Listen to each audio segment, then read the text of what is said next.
So finally jujutsu Kaisen का नया chapter आ गया है एंड ये चैप्टर मोस्टली सुकुना एंड यारोजू पर ही फोकस था। एंड टू बी ऑनेस्ट मैं ये सोचता था कि यारोजी थोड़ी वीक होगी, बट ऐसा नहीं है।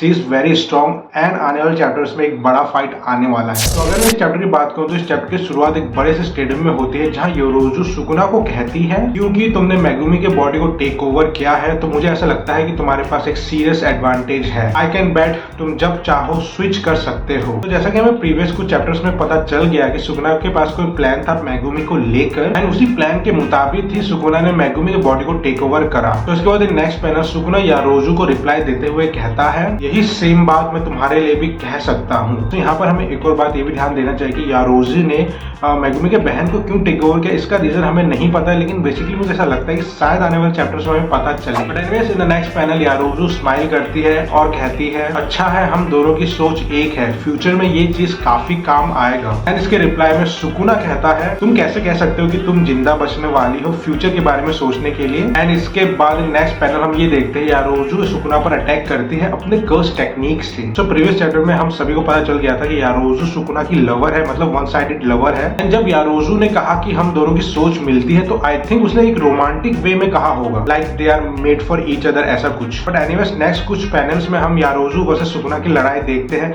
जब हम ये देखते हैं कि सुकुना यारोजू को एक किक मारता है लेकिन यारोजू अपने रिवर्स कर्स टेक्निक से खुद को हील कर लेती है। एंड इसी फाइट के दौरान हम ये भी देखते हैं कि यारोजू कुछ black type of curse technique use कर रही है जिसे वो खुद कंट्रोल भी कर सकती है। एंड यारोजू का कर्स टेक्निक दिखने में चोसो के कर्स टेक्निक ब्लड मैनिपुलेशन की तरह लगता है बट एक्चुअल में ऐसा नहीं है। बट एक चीज पक्की है कि यारोजू का curse technique is something related to controlling something. But anyways coming back to the chapter in the next panel during fight Yorozu Sukuna को दोबारा कहती है एंजल तुम्हारे साथ थी लेकिन फिर भी उसने तुम्हारे प्रेजेंस को फील नहीं किया, बट मैंने तुम्हारे प्रेजेंस को तुरंत ही फील कर लिया। जानना चाहते हो कैसे? प्यार की वजह से। सो ये पैनल क्लियरली दिखाता है कि यारोजू कितनी पागल है सुकुना के लिए। एंड टू बी ऑनेस्ट मुझे ये वाला सीन थोड़ा क्रीपी टाइप लग रहा है कि यारोजू कुछ भी कर सकती है सुकुना के लिए। But anyways in the next panel Yorozu Sukuna को कहती है मैं चाहती हूँ कि मैं तुम्हें जान से मारूं या फिर तुम मुझे जान से मारो, और अगर समहाउ तुम जिंदा बच जाओ और ये लड़ाई में जीत जाओ तो क्या तुम मुझसे शादी करोगे? तो यारोजू की ये बात सुनने के बाद सुकुना रिप्लाई करता है मैं सोच भी नहीं सकता कि तुम मुझे हरा दोगे, लेकिन फिर भी अगर तुमने मुझे हरा दिया तो तुम मेरे लाश के साथ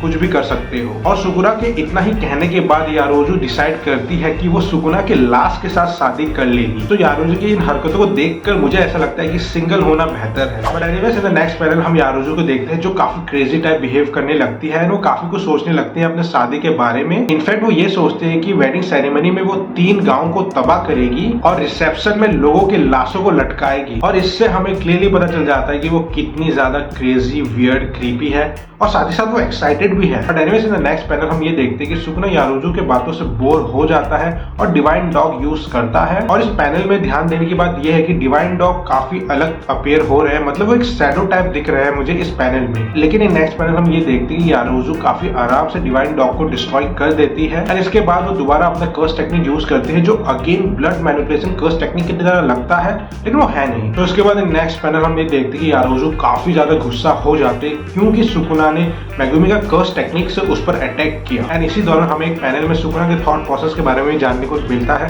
जहां वो ये सोचता है कि अगर उसे मेगुमी के सोल को कंप्लीटली डिस्ट्रॉय करना है तो सुमिको को मारना ही पड़ेगा। एंड अगर वो 10 शैडो टेक्निक यूज करके सुमिको को मारता है तब मेगुमी को ये लगेगा कि उसी ने ही सुमिको को मारा है। तो इसके बाद नेक्स्ट पैनल हम यारोजू को देखते हैं जो काफी ज्यादा गुस्से में है और कहती है तुम्हें वाकई में लगता है कि तुम मुझे हरा सकते हो बिना श्राइन यूज करे। And after that in the next panel हमें यारोजू के कर्स टेक्निक के बारे में जानने को मिलता है जहां हमें ये पता चलता है कि यारोजू का curse technique is related to something construction, मतलब वो किसी भी सब्सटेंस को रेप्लिकेट कर सकती है अगर उसका नॉलेज एंड प्रैक्टिस हो उसे। एंड वो लिक्विड मेटल यूज कर रही है फ्रीली जो अपने शेप को भी बदल सकता है। और इसी के साथ साथ हमें यारोजू के नेक्स्ट कर्स टेक्निक के बारे में भी पता चलता है जहां यारोजू एक फ्लैश आर्मर यूज करती है। और साथ ही अब हमें ये भी पता चल जाता है कि यारोजू जो कर्स टेक्निक यूज कर रही थी सुकुना पर अटैक करने के लिए वो दिखने में भले ही ब्लड मैनिपुलेशन टेक्निक की तरह है लेकिन वो एक्चुअल में एक लिक्विड मेटल है। तो after that in the next panel हम यारोजू को देखते हैं जो फ्लैश आर्मर यूज करती है एंड वो अब काफी हद तक कर्स स्पिरिट की तरह दिख रही है। एंड यारोजू को देख in last panel Sukuna finally Mahoraga को समन करता है। तो ओवरऑल अगर मैं इस चैप्टर की बात करूँ तो काफी बेहतरीन चैप्टर है।